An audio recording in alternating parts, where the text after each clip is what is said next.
Hello students, now we are going to today the 19th assignment of your session, of this half-yearly session. And children, you know that you will be awarded marks out of these 19 assignments. So children, send all your assignments so that we can give you marks based on them. Children, today we will do the numericals of chapter number 3, force and pressure. The numericals are given on page number 58 of your book. So start with question number 1. Find the moment of force of 20 Newton about an axis of rotation at a distance 0.5 meter from the force.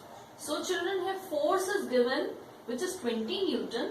And the perpendicular distance is given to be 0.5 meter.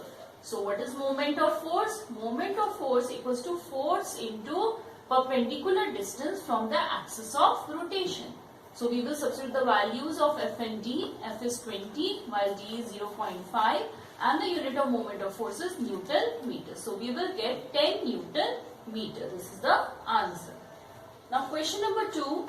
The moment of force of 25 Newton, that means the force is 25 Newton, about a point is 2.5 Newton meter. Here moment of force is given which is 2.5 Newton meter and you have to find the perpendicular distance of the force from that point. So we know moment of force equals to F into D, where D is a perpendicular distance. So how will you get D?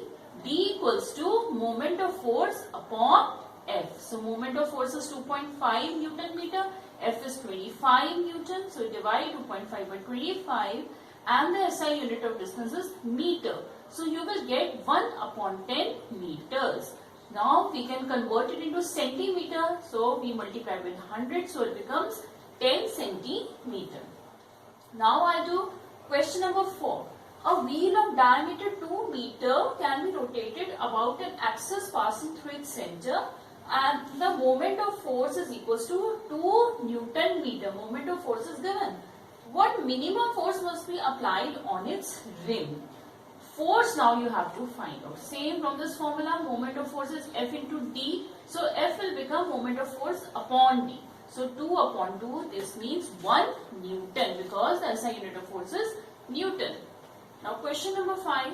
A normal force of 200 Newton acts on an area of 0.02 meters square. Find the pressure in Pascal. Now normal force means thrust. Force perpendicular is said to be thrust. Thrust is 200 Newton and area is 0.02 square meter. So what will be the pressure? The formula of pressure is thrust upon area. So 200 upon 0.02 Newton per square meter. So this becomes 10,000 and what is Newton per square meter? Pascal, which is the SI unit of pressure. So 10,000 Pascal is the answer. Question number 6.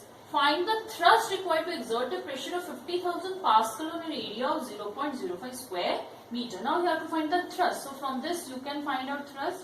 You cross multiply, so thrust becomes pressure multiplied by area. Pressure is 50,000, area is 0.05, so it becomes 2500 Newton because the unit of thrust is Newton. Force and thrust have the same unit because thrust is the perpendicular force acting on the body. Now question number 7.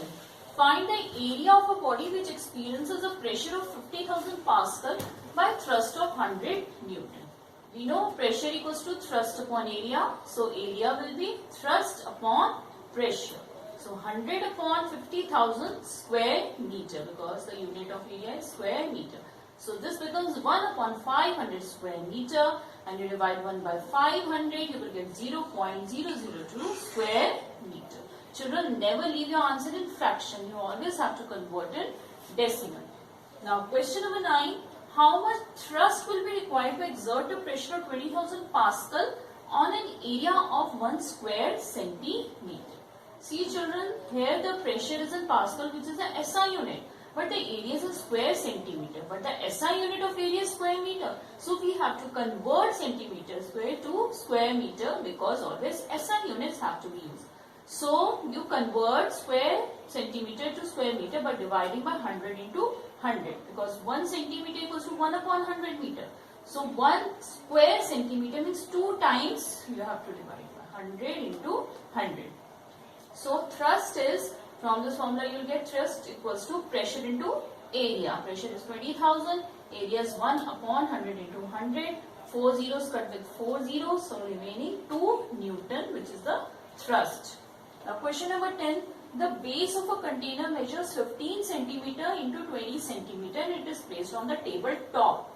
If the weight of the container is 60 Newton, so what is the pressure exerted by the container on the tabletop? Obviously the base is in touch with the tabletop, so what will be the area in contact? The area of the base, which is rectangle in shape. So area in contact will be length into breadth. 15 into 20 square centimeters, so it becomes 300 square centimeter, and we convert into square meter by dividing by 100 into 100. And the weight exerts a thrust on the tabletop. So the weight will give you the thrust. So thrust is 60 Newton.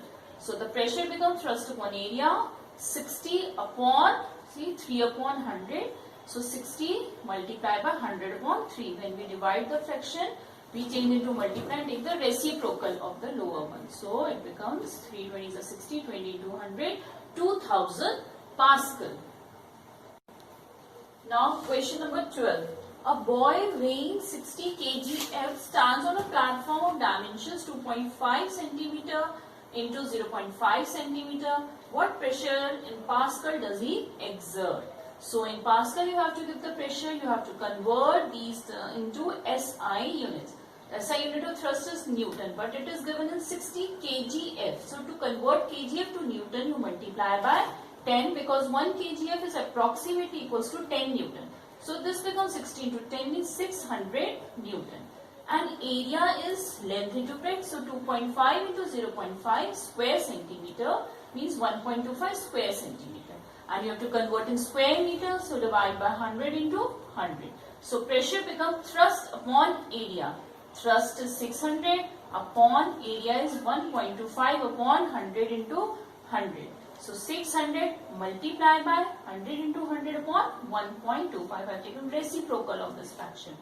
So now I can cancel, this point is gone and 2 zeros are added in the numerator, and this I have cut with 5.